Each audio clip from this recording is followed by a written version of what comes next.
Yo, welcome back everybody to a brand new video here on the second channel, and today I decided to do a video where I looked at all the best Obsidian Flames cards. Now, I'm not doing a top 10 video, even though I am naming 10 different cards. I'm not going to be doing this as a conventional top 10 video, just naming off what I think are the best cards within the set, really in no particular order, and that's just how I decided to kind of tackle the Obsidian Flames video. This set definitely does have a lot of interesting cards, but it is a bit of a weaker set compared to Paldea Evolved or even Scarlet and Violet base set, but I did want to take a look at what I thought were the best cards within the set, and the ones that might see the most amount of competitive play and will probably have the most impact within the game. But yeah, if you're new to the channel, make sure to click that subscribe button down below. Of course, Obsidian Flames is coming out on Thursday on Pokemon TCG Live. We are just a few days away, so if you haven't yet, sub to the channel and the main channel and the Twitch and all that stuff, because I will be streaming a lot of Obsidian Flames content on Thursday and Friday. Make sure to go follow those and all that good stuff, and leave a like if you're going on to enjoy the video. What is your favorite card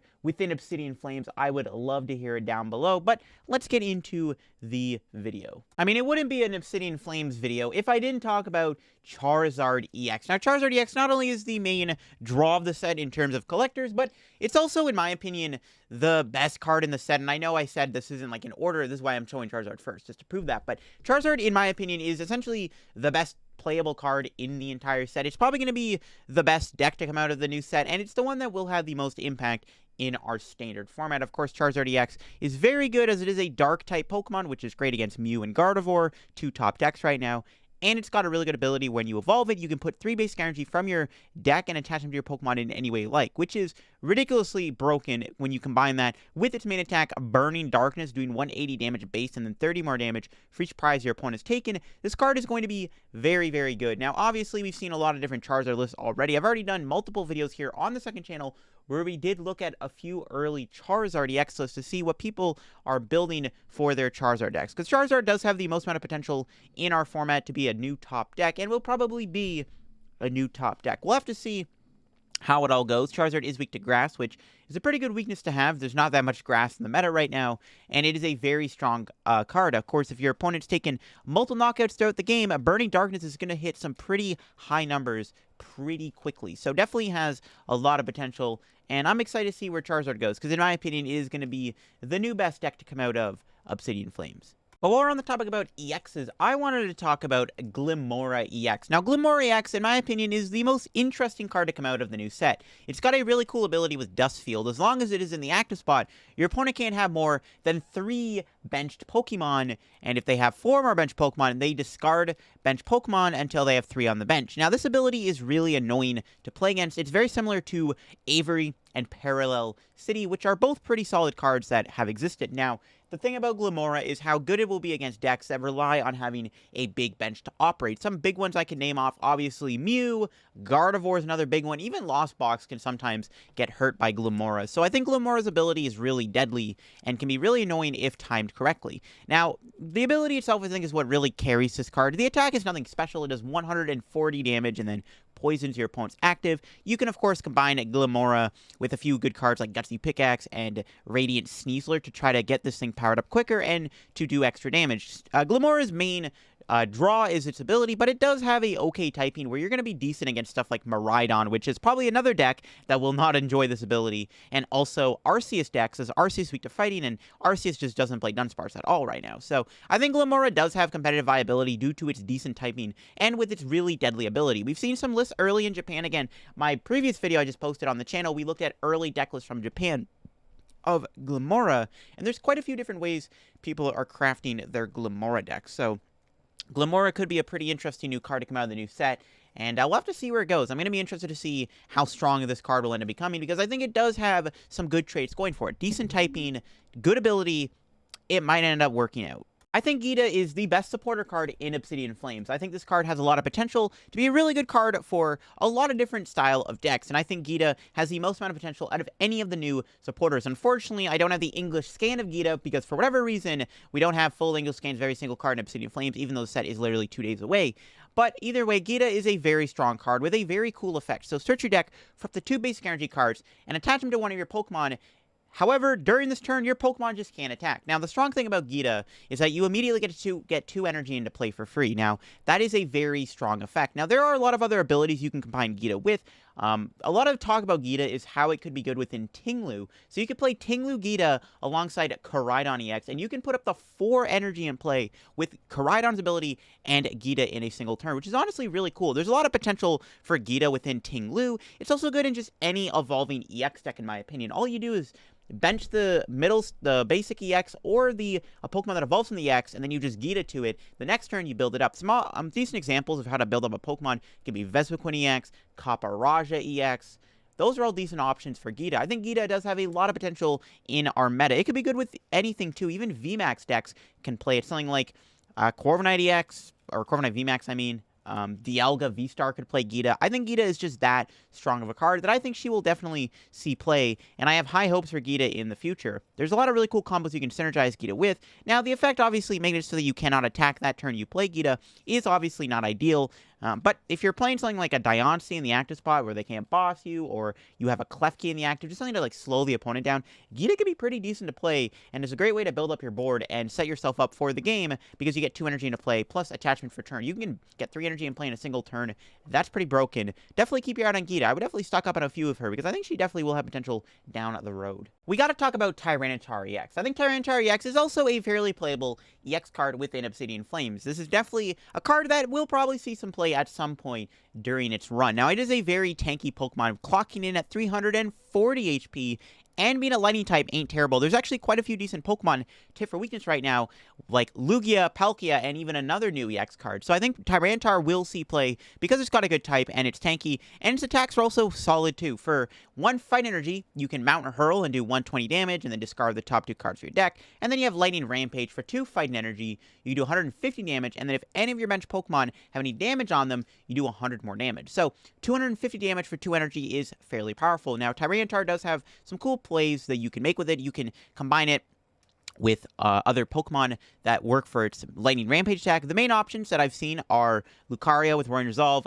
Gengar, and Gapejaw Bog are all pretty solid options for building a Tyranitar EX deck. I think the fact that this card just does a lot of damage, has a decent typing, and has a lot of HP will make it playable, and does make it a decent enough card. I don't think it's the most amazing, spectacular card ever printed, but I do think that Tyranitar is a pretty bulky monster, and we'll see some play. There's also another Tyranitar in the format that you can play this with, which does give it some synergy with other cards, not just playing just straight Tyranitar, and being that it needs Fight Energy isn't terrible either, because again, there is synergy there with Roaring Resolve Lucario. So I'm excited to try out Tyranitar. I've got hope for this card. I think this definitely isn't that great, but I do think that it is a underrated card, and will be a okay deck to have in the meta. It does decent damage, good typing. It's all you really need right now in a card. Next up, I wanted to mention Vengeful Punch. This card is really unique, and I think actually will be played in a few different decks. So the effect of this card is very straightforward.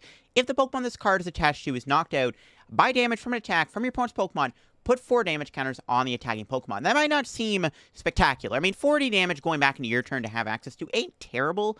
Now, the main draw of this card is that it's pretty good against Gardevoir EX. Now, Gardevoir EX, in my opinion, isn't going anywhere. Yeah, Gardevoir does have to worry about Charizard, which is a brand new archetype, and I think that definitely does deter it, but I do think that Gardevoir will still be pretty popular because it is just, at the end of the day, a very strong deck. And Vengeful Punch seems to be a pretty good card to counter Gardevoir. Of course, being able to put 4 damage counters on the attacking Pokemon is good. So if you're playing against Gardevoir and they attack you with Zacian or Shining Arcana Gardevoir, you can knock them out for attacking you. This card is basically like Box of Disaster, which is another popular card right now in Arceus decks, as Box of Disaster states if the V Pokemon this card is attached to has full HP and gets knocked out, you put 8 damage on the attacking Pokemon.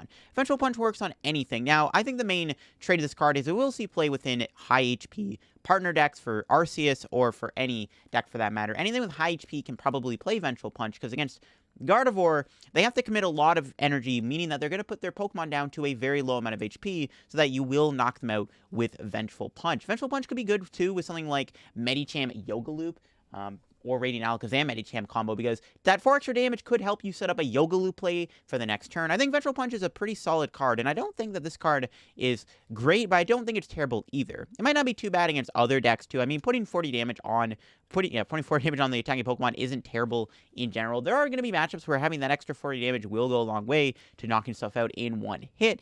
But I do think this card is solid enough to counter Gardevoir, and if Gardevoir starts seeing a ton of play, this card will be good, and for as long as Gardevoir exists, we probably will see Vengeful Punch see a bit of play in some decks, because I do think it is a pretty solid card versus Gardevoir, and can make some pretty funny plays with Medicham Yoga Loop. Revavroom EX has some interesting potential within the meta. It's got a really cool ability where it can have up to 4 Pokemon tools on it. If you lose the ability, you have to discard all the tools. So if your opponent plays down a Path to the Peak, you have to get rid of its ability. You can play this with the new Lunatone and Solrock to prevent that, but the ability is really strong. Being able to put 4 tools on is pretty good, and there's a lot of good tools to play it with. I mean, we just literally looked at Vengeful Punch, which, who knows, maybe Vengeful Punch Revavroom could be a deck. I mean, imagine putting 4 Vengeful Punches on Revavroom, and then Revavroom gets knocked out, and then that Pokemon is going to take, like, what? 160 damage, something crazy. It's pretty sick. So I think Revavroom's ability is really strong. Its attack ain't bad either. 170 damage is solid damage, and this Pokemon will take 30 less damage from attacks the following turn, which gives it a bit more HP. I mean, it's already got 280 HP, which is pretty good. And then with the effect of the attack, you're going to have 310 HP effectively. You can maybe even play V-Guard energy to give yourself even more bulk potential.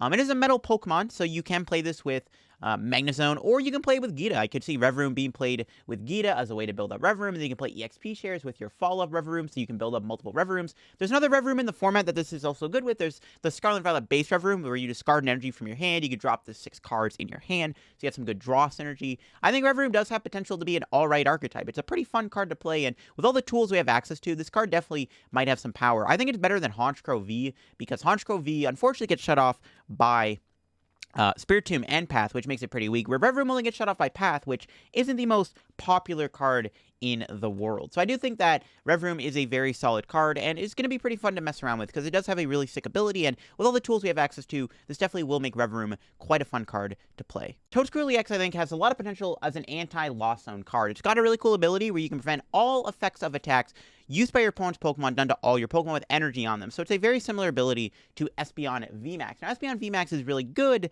against Lost Box because you can prevent Sableye Lost Mine, and can be pretty strong against Giratina V-Star. However, the issue is that Espeon was a bit of a liability, being a 3-prizer. Drapion being able to one-hit KO you with Mirage Gate did make some pretty awkward things happen for Espeon, and that's why nobody really plays Espeon right now. But I think Toedscruel does have more potential, because there's less, liability, having only 2 prizes instead of 3, and it's a grass type, which there isn't really any, reason where Toedscruel will get hit for weakness against the Lost Box deck right now. And the ability is really strong. Being able to shut off Lost Mine on your Pokemon is really good. Its attack isn't bad either. For 2 grass, it's 80 damage, and then does 40 more damage for each of your bench Pokemon with any grass energy on them. So, of course, you can load up your bench with a ton of energy, and then Colony Rush is doing a lot of damage. So I think Toedscruel is going to be a pretty solid card. It could be good in Arceus decks, even though you can't put energy onto Toedscruel itself with Arceus. Just having it in play as that ability will still be good on your other V Pokemon. And then, of course, the main attack isn't bad. It is a grass Pokemon too, keep in mind, and of course Charizard EX, being a very strong new archetype, is weak to grass, so there is some reason why Toedscruel could be pretty good against Charizard V-Star, because you can hit Charizard for weakness. So I definitely think Toedscruel is a pretty solid card, and I'm excited to see how much play this will see, because I do think it's pretty good, and we'll probably see a bit of play thanks to its ability and decent attack and typing. Pidgeot EX is getting a ton of hype right now due to it being a very loose reprint of an old Pidgeot card that we had back in the day. Now, this card definitely is a very cool card and with a very good ability. Quick search. Once you're in turn, search your deck for a card and put in your hand. So, very strong ability. Having an instant Force Seal Stone every single turn with its ability is really, really good. Now, yeah, it is a Stage 2, so you do have to kind of work to get into play. However, once you get a Pidgeot into play, and if it's not getting knocked out, you're in a pretty good spot because you're able to get any card out of your deck, whether it be an Energy, a Supporter, a Rare Candy, a Pokemon, whatever card you need, Pidgeot can grab. Now, it does have 280 HP, which isn't bad. I mean, 280 HP is fairly bulky. It is weak to lightning. Now, there are some Pokemon in the meta that can one-hit KO you, of course, if Tyranitar exists, and something like Flying Pikachu could also be an issue. So, its weakness definitely isn't terrible, and it's got a bit of HP. I mean, not every deck can do 280 damage, and a lot of the time, too, if they're not attacking your active Pokemon, Pidgeot is just going to be gusted up, and then it's like, well, if you're not killing my active Pokemon, then I'm not, I'm going to KO you in return. Something like Gardevoir, for example. Say you're playing against Gardevoir, and your active, Zacian has like a billion energy on it. If your opponent bosses the Pidgeot, they ignore the Zacian, they just get another turn of Zacian in you. So I definitely think Pidgeot has potential in that kind of regard, where if they're not attacking the active Pokemon, Pidgeot is just going to allow them to set up every single turn. This card is probably really good in most Stage 2 decks, because you're already playing a Rare Candy, so you can probably squeeze in a 2-1 or 1-1 Pidgeot line within your deck. So I would definitely say look out for Pidgeot. It's a very good card. Having a free retreat is pretty good too. It's at the start of your turn. You can use it as a free retreat pivot. You have a decent attack where you can attack for a double turbo energy. So if you are playing double turbo in your deck, you already have a way to attack with Pidgeot. And you can discard a stadium, so you can get rid of like Path and stuff, which is kind of cool. But yeah, I'm excited for Pidgeot. I think this card is very strong and will be a great addition to the format. How good will it be right off the bat is we'll have to see, because I think eventually this card will be great. Even though right now, maybe it might not be the best card ever, but I do think it will see play because the ability is just that good.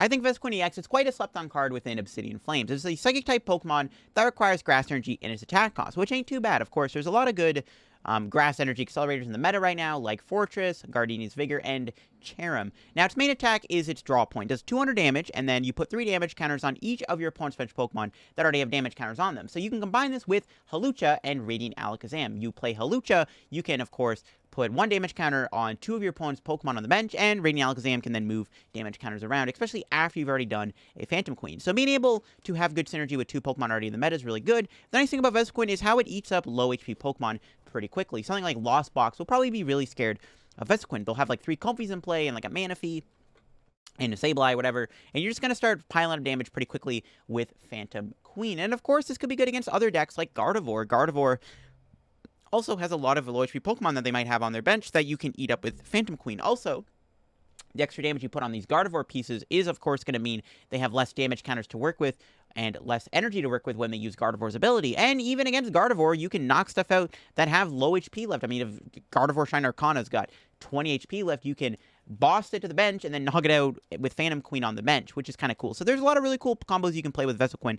I think Vespiquen is a genuine, pretty solid card and is underrated. I think the best way to play it is going to be with Cherrim, because what you can do is you can actually use Cherrim to put energy on a Combi before you evolve it into Vespiquen. That might be a little convoluted sometimes, but it is a pretty solid way to get your Vespiquen powered up, is to just Cherrim to your Combi. And again, having access to Hawlucha and Radiant Alakazam to manipulate damage counters across your opponent's bench for Phantom Queen does give it some pretty good combos. I think Vespiquen's a pretty cool card, and I'm excited to give it a try, because I think it is kind of underrated. Last but not least is Pokemon League Headquarters. This card is great against Lost Zone decks. That's really all you need to know. I mean, obviously, its Stadium effect is very strong. Attacks by each basic Pokemon in play, both yours and your opponent require 1 colorless more. So, playing against Lost Box, this card can be very annoying. Now, it doesn't work against Cramorant, but it does work against everything else, like Sableye, for example. So, if you play this card down against Sableye, you're forcing Sableye to have a Psychic Energy and another energy to do Lost Mine. This makes them have to find a Mirage Gate. Other big attackers, like Dragonite V, could be very awkward, and now Dragonite requires 4 energy to attack. And Kyogre could also be pretty good to counter, as if Kyogre ever sees play again, you never know how I might do at Worlds,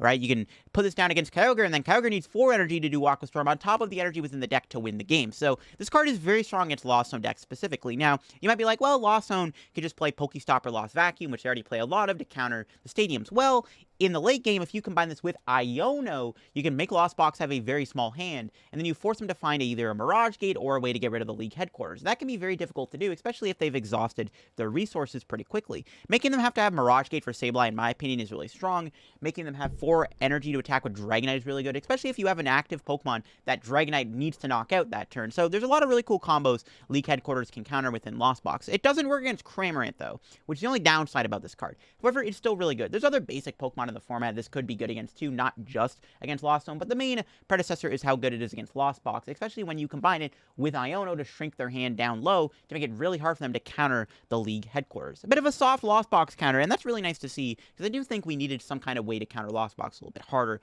within the meta. There is Toedscruel, we talked about earlier, but I think League Headquarters is a better way to beat Lost Box, in my opinion anyways. I think it's a better way. Could be good in Arceus decks, and even Gardevoir decks probably wouldn't mind playing this card either versus Lost Box. Could be good against other interesting decks too, something like other basic attackers like Tyranitar could be annoyed by this. I mean, Tyranitar V, of course, needs 4 energy to do an attack. If they need 5 energy, it can be pretty hard to put 5 energy on a Tyranitar in a single turn. Even with double Archeops, you can really make them exhaust their resources pretty quickly. So there are a lot of good ways this card could be good, even against Tinglu or even Miraidon could be annoyed by this. There's a lot of basics in the format this could also counter, not just, of course, Lost Box. But anyways, that is it for my best cards in Obsidian Flames video. I think these are the best cards within the set. I might have missed a few cards. Let me know in the comments below if I missed any cards in the set that I maybe should have talked about. There might have been a few cards, but I would love to hear down below. What do you think is the best card in Obsidian Flames, and what's your favorite card in the set? I'm excited to play all the new cards on Thursday when they come out on Pokemon TCG Live. I will be streaming Obsidian Flames on Thursday afternoon, so definitely make sure you check that out. And of course, all the daily Obsidian Flames content will happen on the main channel. I'm excited for it all. And yeah, if you're new to the channel, make sure to subscribe down below, leave a like in the video, check out the main channel, the Twitch, the Twitter, the Discord, all that good stuff down below, the podcast channel. Of course, every Friday we drop a new episode of our pod, and that'll be it for me. Hope you enjoyed the video, and I'll see you on another video. Bye-bye.